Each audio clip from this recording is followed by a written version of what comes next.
नमस्कार बच्चों, फिर से हम सब आज भारत की खोज के पार्ट 3 सिंधु घाटी सभ्यता के आगे बचे हुए भाग का अध्ययन करेंगे।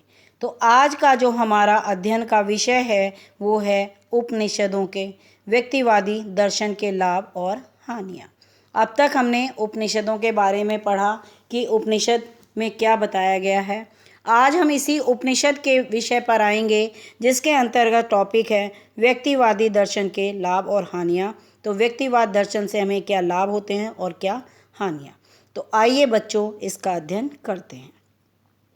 उपनिषदों में बराबर इस बात पर जोर दिया गया है कि कारगर रूप से प्रगति करने के लिए जरूरी है शरीर स्वस्थ हो, मन स्वच्छ हो, तन और मन दोनों अनुशासन में रहे। ज्ञानार्जन या किसी भी तरह की उपलब्धि के लिए संयम, आत्मपीड़न और आत्मत्याग जरूरी है। तो बच्चों इसके अंदर क्या बताया गया है कि जब हम प्रगति करना चाहते हैं, विकास करना चाहते हैं, तो उसके लिए जो आवश्यक तत्व हैं वो हमारे लिए क्या हैं? शरीर स्वस्थ हो, मन साफ रहे, तन और मन दोनों में अनुशासन अर्थात दोनों मिलकर चलें। और ज्ञान अर्जन के लिए जब हम किसी भी उपलब्धि के लिए करना चाहते हैं, ज्ञान प्राप्त करना चाहते हैं, तो उसके लिए हमारे पास संयम, आत्मा का पीड़न और आत्मत्याग जरूरी है। इस प्रकार की तपस्या का विचार भारतीय चिंतन में सहज रूप से निहित है। गांधी जी के नेतृत्व में जिन जन आंदोलन ने भारत को हिला दिया, उनके पीछे जो मनोवृत्ति काम करती रही, उसकी सही समझ के लिए इस विचार को समझना जरूरी है। तो चिंतन जो है इसमें हमें करना ही पड़ेगा। और गांधी जी के नेतृत्व में अर्थात उनकी संरक्षण में जो आंदोलन हुए थे, उन्होंने सबको हिलाकर रख दिया और जो उसके पीछे मनोवृत्ति काम करती थी उसको हमें जानना जरूरी है। भारतीय आर्य अपने से भिन्न औरों के विश्वासों और जीवन शैलियों के प्रति चरम सहनशीलता के कारण उन झगड़ों को बचाते रहे जो अक्सर समाज को खंड खंड करते हैं। तो उस समय आर्यों ने क्या किया कि विश्वासों के कारण वो उन झगड़ों से हमेशा अलग होते रहे, जिसके कारण समाज जो है खंडित हो सकता था। उन्होंने एक तरह का संतुलन बनाए रखा।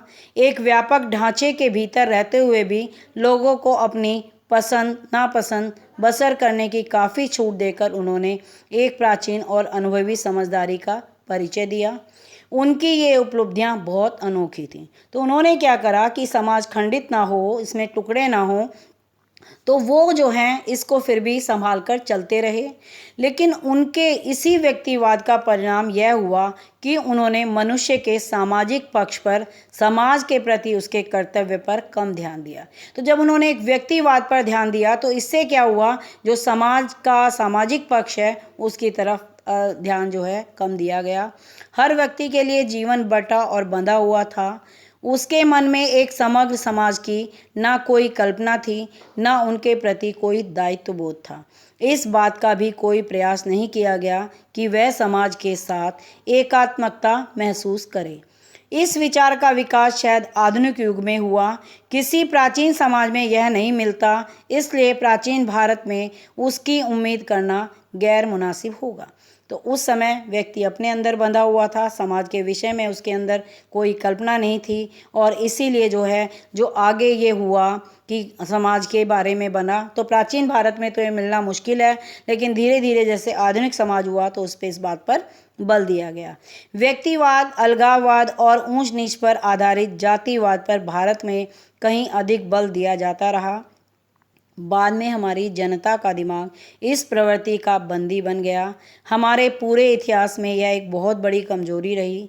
यह कहा जा सकता है कि जाति व्यवस्था में शक्ति बढ़ने के कारण साथ साथ हमारी बौद्धिक जड़ता बढ़ती गई और जाति की रचनात्मक शक्ति धुंधलती चली गई। तो ये कह रहे हैं कि जब जातिवाद बढ़ा तो समाज में जो है एक अलगाववाद की स्थिति आती चली गई। अब आते हैं हम भौतिकवाद पर। हमारा बहुत बड़ा दुर्भाग्य है कि हमने यूनान में, भारत में और दूसरे भागों में भी विश्व के प्राचीन साहित्य के एक बहुत बड़े हिस्से को खो दिया। तो ये हम कह रहे हैं कि हमारा बहुत बड़ा दुर्भाग्य अर्थात बुरा है हमारे लिए कि हमने अपने बहुत बड़े हिस्से को खो दिया।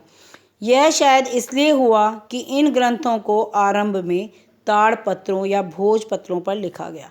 हमारे लिए क्यों बुरा है? क्योंकि उस समय जो हमने ये लिखना आरंभ किए थे ग्रंथ, इनको ताड़ के पत्तों और भोजपत्रों पर लिखा था। कागज़ पर लिखने का चलन बाद में हुआ।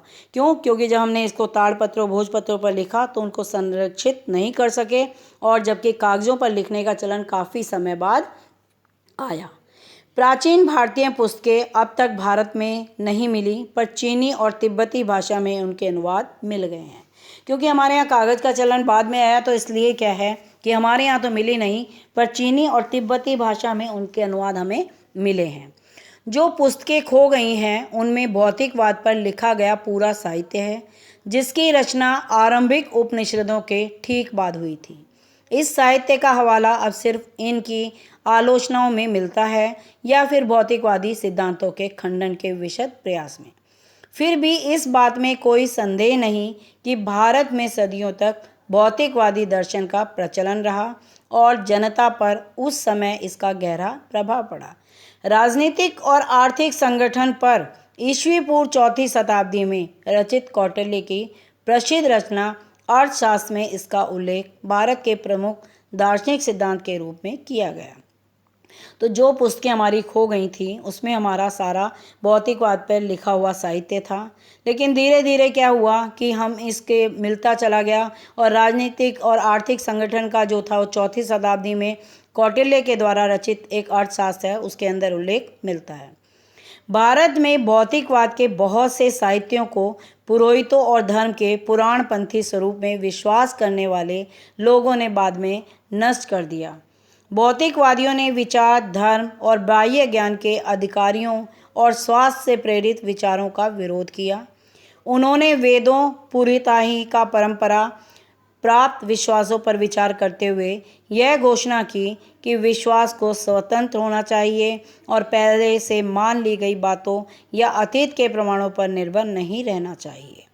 उन्होंने हर तरह के जादू टोने, अंधविश्वास की घोर निंदा की। उनका सामान्य रुख अनेक दृष्टियों से आधुनिक भौतिकवादी दृष्टिकोण जैसा था। वे अपने आप को अतीत की बेड़ियों और बोझ से मुक्त करना चाहते थे, अर्थात जो अतीत की बेड़ियां थी, जो पुरानी अंधविश्वासों की परंपराएं थी, वो उनसे अपने आप को मुक्त करना चाहते थे। उन तमाम बातों से जो प्रत्यक्ष रूप दिखाई नहीं देती, साथ ही काल्पनिक देवताओं की पूजा से भी उनके अनुसार वास्तविक अस्तित्व केवल विभिन्न रूपों में वर्तमान पदार्थ का और इस संसार का ही माना जा सकता है। इसके अलावा ना कोई संसार है, ना स्वर्ग है और ना नरक है, और ना ही शरीर से अलग कोई आत्मा। तो इन्होंने इस चीज़ को माना ही नहीं। मन एवं बुद्धि और बाकी सब चीज़ों का विकास बुनियादी तत्वों से हुआ है। नैतिक नियम मनुष्य के द्वारा बनाई गई रूढ़ियाँ मात्र हैं। तो बच्चों, अब हमने आज इस अध्याय में पढ़ा कि उपनिषद में किस व्यक्तिवादी जो हमारा सिद्धांत था उससे क्या लाभ, उससे क्या हानियाँ हुई। अब अगले अध्याय में हम पढ़ेंगे महाकाव्य, इतिहास, परंपरा और मिथिक। तो आज के लिए बच्चों इस कक्षा में हम इतना ही अध्ययन करते हैं। अगली कक्षा में पुनः मिलेंगे। धन्यवाद बच्चों, नमस्कार।